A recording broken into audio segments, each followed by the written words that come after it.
What's your name, bro? Jacob. Jacob. So we're at Cliff Road. It's the early afternoon. Jacob here is going to play us a jam. What have you got for us, Jacob? Hi, I'm Johnny. I'm a frontline cop at the Mount Wellington Police Station, and this is Ride Along.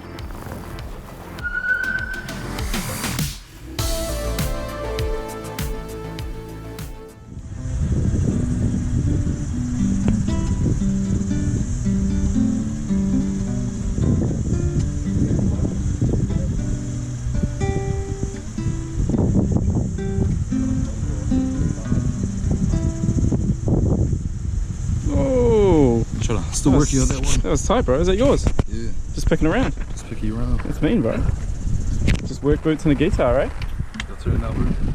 What do you want to hear? Whatever you know how to play. Well, I know like lame pop songs. Second someone mentioned you were all alone. Now I can feel the trouble coursing through your veins. Now I know.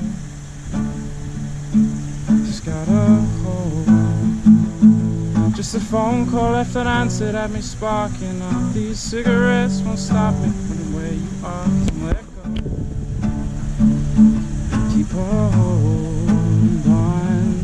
If you look into the distance, there's a house up on the hill, guiding like a lighthouse to a place where you'll be safe to feel like grace, cause we've all made mistakes. If you lost your way, and I'll leave the light on. Oh, and I'll leave the light on. Oh, you must know that song, bro. Yeah, I know that song, bro. You should sing it with me. Nah, I don't know though. Man, that was damn. Show us something else. Like what?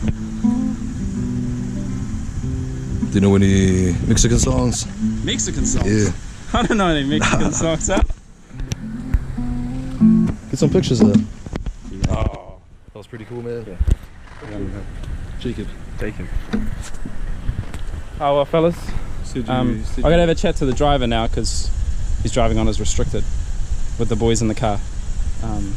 So we'll have a yarn about that. But thanks for the jam, bro. Well, good man. Thanks for showing me up. Come on, that's just because you sacked it, bro. You should have kept singing. Hello everybody. One of the cool things about the field training unit is every 4 weeks you get a new batch. So I'm onto my new batch now. The last batch have moved on to their permanent roles. So I'll get my crew to introduce themselves and turn right out of here if you can.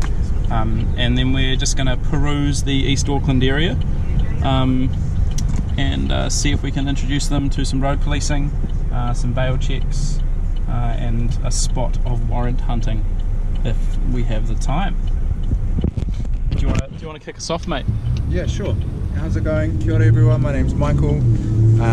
Just got back from college, as you probably figured out, and yeah, need to just get on the street and figure it all out. And the big man in the driver's seat. G'day, I'm Jesse. Yeah, just finished college here.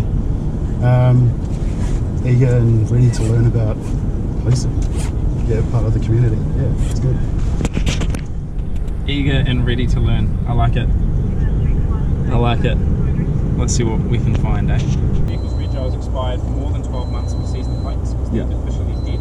Okay. It's got about a week left of that. The walk's been out for over a year. What you want to do, what my driving instructor told me at college, was if you're taking an action, especially with traffic enforcement, ask yourself, how does this action contribute to road safety?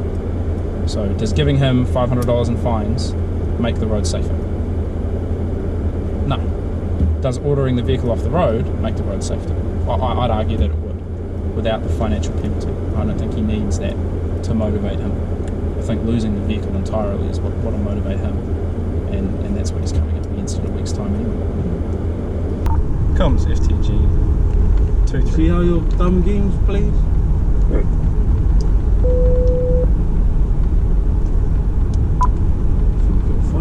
Roger, guys. FTG 238. 10-2 ACU 1K9. I can't put them on the phone to you now, obviously, because we're in a car. But We've got a tunnel before you.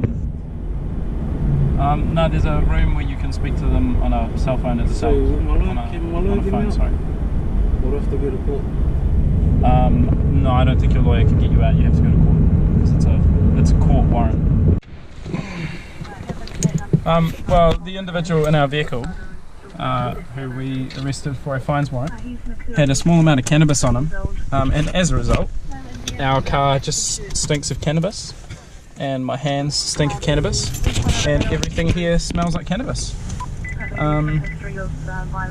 It's got a real smell to it. Yeah. Yeah. Got it. Hard work. Yeah, so essentially, if your registration is expired by more than 12 months, the plates are dead, and you can no longer have them. So we usually seize them, and in this case we'll be issuing a sticker as well, ordering the vehicle off the road because it's clearly in an unroadworthy condition. Unfortunately for our driver, he's forbidden, which means the vehicle's going to be impounded as well. So it's a bit unfortunate, but it's nowhere near safe to be on the road, so it's important that we deal with it. That side mirror literally held on by flaps. I've never seen that before. I've seen a lot of things in my career, but I've never seen a side mirror held together with flaps. That is a new one. That is new.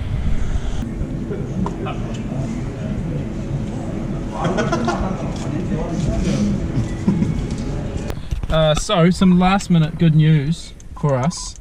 We 3T'd a pretty suspicious vehicle. The driver was breaching his bail conditions. We got him, but there was a passenger that walked off at the beginning of our interaction, and we were both pretty suspect, and we spoke to him, and he provided some ID that was actually really convincing, and it was man, it was real convincing. And then later, just kind of stuck in my head, I was like, oh, I don't know about that ID. So we checked it again and again, and eventually we found the actual person who'd gotten up and left that 3T, that vehicle stopped, and they were wanted, and unfortunately they were gone. So I put the word out to the team that was still on the street that this person was in the area, and we looked around and we couldn't find them for the life of us, and I was really annoyed because I was like, man, I feel like this person's gotten away from me.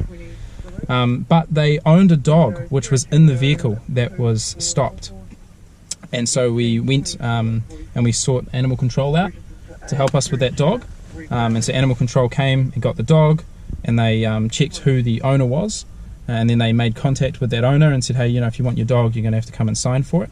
And it turns out that owner is the person who we wanted, who was wanted, and with the help of our friends at Animal Control, we've managed to arrest that person. Not me personally, but some other members of our team, and I feel good about it. I'm really glad that we managed to get a good result in the end, because I'm not happy about people getting away from me, so I was very happy that we managed to bring this person and put them before the courts, which is, great result. Great way to end the night, actually. What a score. Yeah. What a score. Yeah. One vehicle, 2 K9s. Happy with that? Happy with that. Let's go home, eh? Let's go home. Yeah. Do you know why I like this torch? That's pretty bright, eh? Guess what else it does? Yeah. Dance party. Yeah. And that is me for the week. But before I go, I want to take a minute just to explain some things from this week's episode. The first thing is the green sticker that we issued the vehicle that we were going to issue about $500 worth of fines against. Road policing is about improving safety. Fines are an important part of holding people accountable and encouraging correct behaviour. In this instance, a better way to get the behaviour that we desired, a safer behaviour, was to order that car off the road in its entirety, which is what we did. So still a very serious punishment even without the fines. The other thing I wanted to explain was the little bit of guitar playing. That was a really cool interaction with a member of the public. Being a police officer is as much about talking to people as it is, arresting and investigating. You got to be able to relate to the people you're dealing with and communicate with them on their level, and to stand there and play guitar with someone and share a bit of music back and forth is a really good way of breaking the ice and having a conversation in the way that they want to have it. So that's me. I hope you enjoyed this episode. If you did, make sure you like it, make sure you subscribe. If you've got any questions, put them down in the comment section. I'll do my best to get to them. See you later.